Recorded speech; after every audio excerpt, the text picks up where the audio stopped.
It's one thing to talk about slavery in the abstract. It's another to name the very companies that benefited from the blood, labor, and legacy of our ancestors.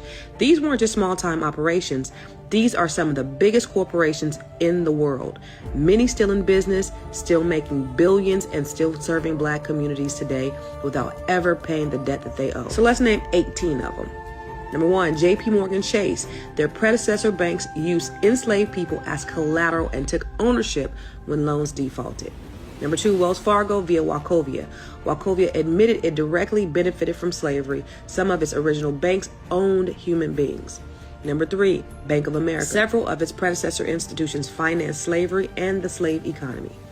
Number 4, Citibank. Tied to financing the cotton economy, America's most valuable export built entirely on slave labor.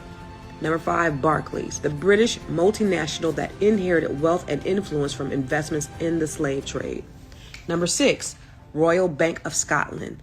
They provided loans and banking services to slave owners and traders. Now let's look at some insurance companies. Number 7, New York Life, formerly Nautilus Insurance, sold over 500 life insurance policies on enslaved people, payable not to their families, but to the slave owners.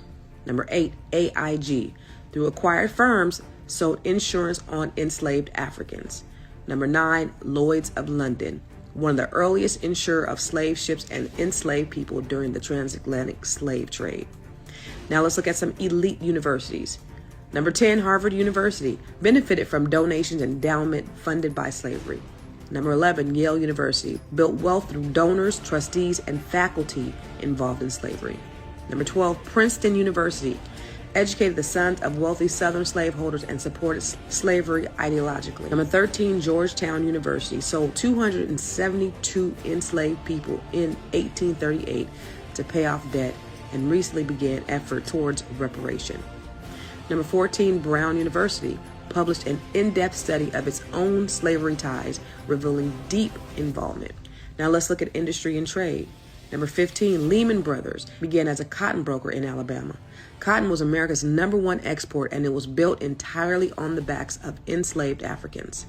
Number 16, CSX Corporation, admitted to using enslaved labor to build its southern railroads. Number 17, Norfolk Southern Railway, also built its infrastructure with the forced labor of enslaved people. Number 18, Canadian National Railway. They're tied through acquisition to railroads in the U.S. South that were built by slave labor. Now let's be clear, these companies didn't just survive the era of slavery, they profited from it, they grew off of it, and many of them continue to profit today, often while serving Black customers